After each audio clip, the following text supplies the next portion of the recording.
오늘은 이슬람 여인의 은밀한 방, 하렘에 대한 이야기입니다. 오늘날 이슬람의 하렘을 생각하면 단 한 명의 권력자를 위해 수많은 미녀가 봉사하는 은밀한 방이란 생각을 쉽게 떠올립니다. 이러한 인식은 17세기 오스만 제국에 머물며 베네치아 특사로 지냈던 오타비아노 본이 쓴 글 때문에 생긴 인식이죠. 오스만 제국엔 금남의 장수인 하렘이 있다. 술탄은 하렘에 들어가 마음에 드는 여성을 향해 손수건을 던져서 잠자리 상대를 결정했으며 선택된 여성은 술탄의 침대로 기어서 들어간다라는 글입니다. 사실 그렇게 틀린 말은 아니지만 유럽에는 와전도 되고 많이 자극적이게 전해졌죠. 이 글이 유럽 남자들에게 전해지면서 하렘은 이슬람에 대한 환상, 나아가서 동방에 대한 신비로움의 대상이 되었습니다. 겉으로는 이슬람의 하렘이 천박하고 부도덕한 것이라며 폄하하면서도 말이죠. 비밀스럽고 신비로울수록 사람들의 입을 거치면서 각종 환상이 덧붙여지기 마련입니다. 하렘도 그러했죠. 프랑스의 고전주의 화가 도미니크 앵글의 그랑데 오달리스크를 보면 하렘에 대한 유럽인들의 환상을 엿볼 수 있습니다. 한 남자만을 위해 아름다운 외모의 여성이 실오라기 하나 걸치지 않고 대기하고 있죠. 이러한 환상은 유럽인들이 동방에 대한 정복욕을 가지도록 자극했습니다. 유럽의 왕실은 하렘이 만들어진 전후사정과 진실을 알지 못한 채 오스만의 신비로운 느낌을 풍기던 하렘 제도를 부러워하며 이를 모방하기도 했죠. 실제로 프랑스에서는 루이 15세의 정부인 마담 드 퐁파두르가 나이든 루이 15세의 욕구를 증진시키기 위해 사슴정원이라 불리는 전용 하렘을 만들어 주었습니다. 베르사유 궁전 옆 사슴 모양의 문이 달린 저택에다 관계 경험이 없는 하층 계급의 소녀들을 데려다가 만들었죠. 관계 경험이 없는 여성들을 고른 이유는 성병을 피하기 위함이었습니다.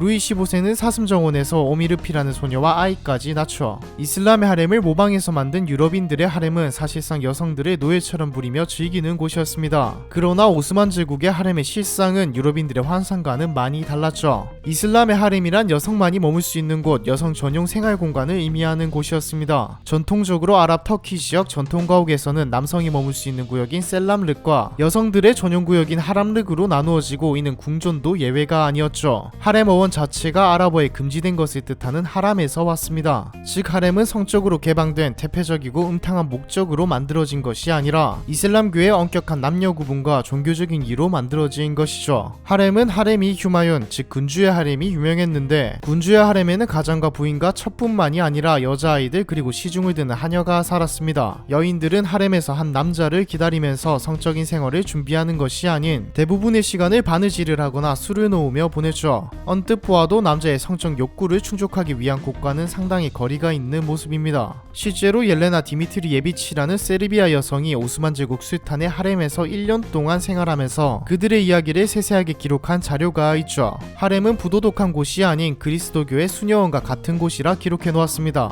유럽의 남성들은 옐레나의 말을 믿지 않았고 거짓말로 사람들을 속이는 것이라고 생각했죠. 예나 지금이나 사람들은 믿고 싶은 것을 믿으니까요. 군주의 하렘 문화는 이슬람 문화권 중에서도 주로 튀르크 문화권에서 찾을 수 있습니다. 튀르크 문화권, 특히 오스만 제국에서 군주의 하렘 문화가 발달한 것은 1453년 메흐메트 2세가 동로마 제국을 멸망시키고 동로마 황제의 정실 문화를 이슬람식의 하렘으로 받아들였기 때문이죠. 그러니까 사실상 하렘의 기원은 동로마 제국의 정실 문화인 것입니다. 이슬람 율법상으로는 4명의 정부인만을 둘 수 있는데 오스만 제국의 군주는 정식으로 혼인하지 않고 미혼 상태를 유지하면서 여러 여인을 거느렸죠. 율법을 어기지 않으면서 많은 여자와 즐길 수 있는 편법이라고 보시면 됩니다. 물론 실레이만 1세처럼 율법에 상관하지 않고 황후와 많은 하렘의 여인들을 거느린 예도 있지만요. 이는 당시 오스만 제국의 최전성기이기도 했고 오스만의 술탄이 종교의 수장인 칼리파도 겸하고 있었기 때문에 율법조차 초월할 수 있었던 것이죠. 하렘의 규모는 보통 1000여 명, 많을 때는 1만여 명의 여인들이 거주하였습니다. 궁궐 안에는 하렘의 여인들을 전문적으로 관리하는 부서도 존재했죠.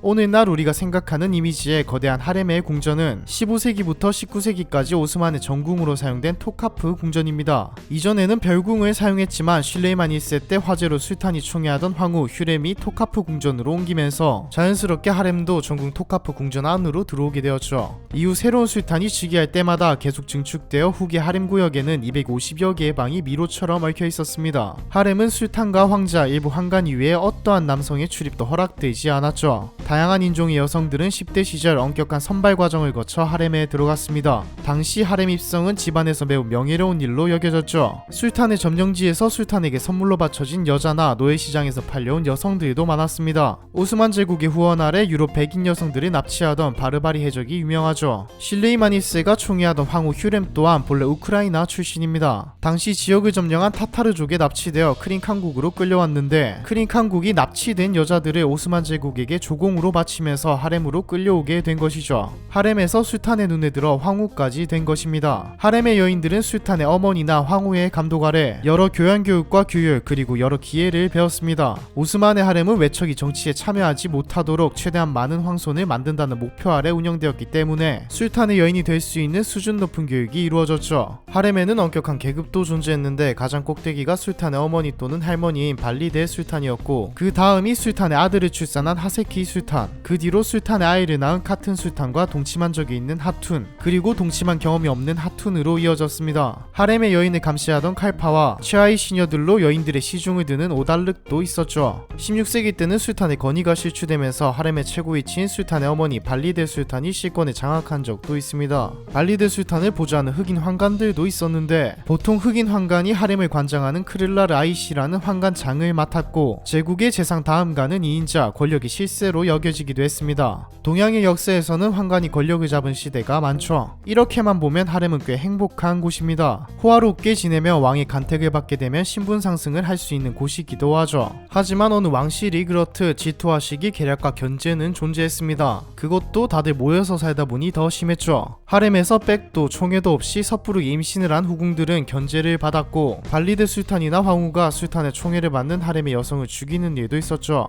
어차피 하렘에서 일어나는 모든 일과 여인들의 생사 여탈권은 발리데 술탄이 가지고 있었으니까요. 또한 술탄의 아이를 임신해서 무사히 출산했다고 하더라도 여러 배다른 자식 사이에서 한 명만 술탄의 후계자가 될 수 있었습니다. 술탄이 즉위하게 되면 권력을 공고히 하기 위해 다른 배다른 형제들을 몰살시켰죠. 아흐메트이스는 이것이 너무 과하다고 생각해 황희 쟁탈전에 탈락한 남자 황족들을 세장이라 불리는 장소에 가두는 것으로 바꾸었습니다. 아흐메트이스는 이 개혁만으로 오스만 제국 역사에서 중요한 위치를 차지하게 되었죠. 세장에 갇힌 왕자들은 방 안에서 자유롭게 생활할 수 있었습니다. 대신 자유는 오로지 방 안에서만이었죠. 자식을 갖는 것도 엄격히 금지되었습니다. 술탄이 마음에 안 들면 언제든지 죽일 수도 있었고요. 이야기가 조금 다른 길로 샜네요. 다시 하렘 이야기로 돌아와 보죠. 하렘에 들어가는 것은 집안의 자랑거리이자 출세의 기회였습니다. 앞에서 말했듯이 하렘 안에서의 경쟁도 심했지만 들어오는 것도 쉽지 않았죠. 일단 외모부터 받쳐줘야 했습니다. 날씬해야 했고 허리와 엉덩이를 주의 깊게 보았죠. 술탄의 취향 때문은 아니었고 넓은 허리와 튼튼한 자궁이 술탄의 후손을 낳기에 적합한 것으로 여겨졌기 때문입니다.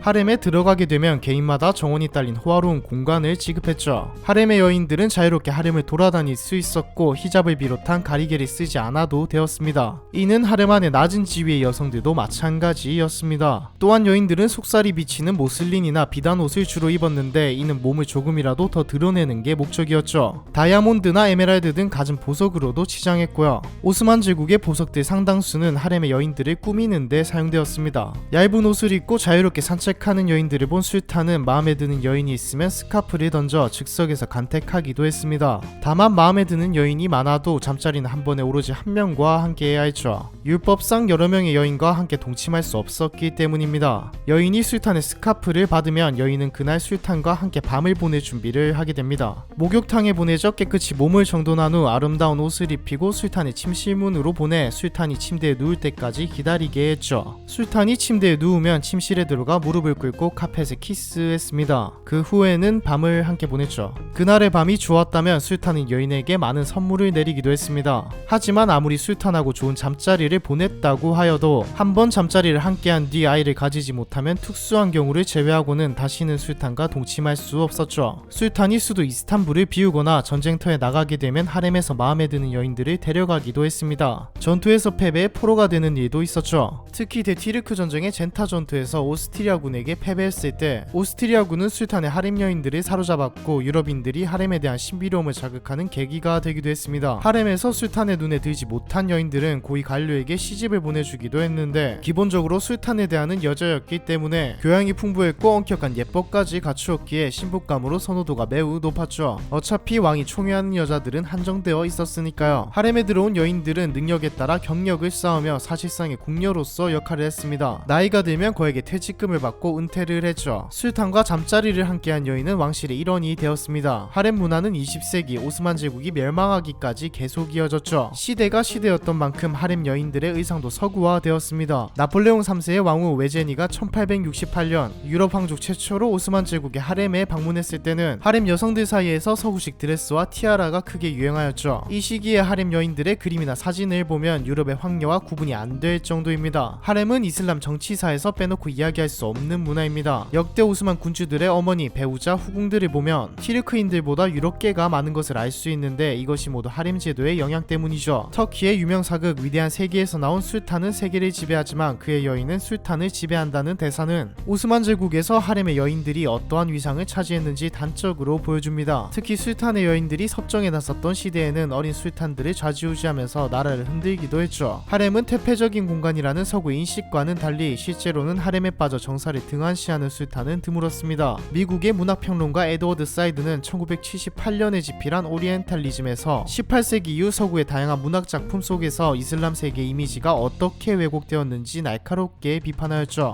서구가 상상해서 만든 허구적 이미지를 통해 현실의 이슬람 세계를 마음대로 표상화했고 나중에는 허구로 만들어진 이미지가 현실의 모습을 지우고 오히려 진리처럼 군림하게 되었다고 말입니다. 이러한 허구적 이미지는 시대에 뒤떨어진 이슬람 세계를 문명화해야 한다는 유럽의 식민주의 논리를 정당화하는 데 이용되었습니다. 이슬람 여인의 은밀한 방 하렘에 대한 이야기, 이번 편은 여기까지입니다.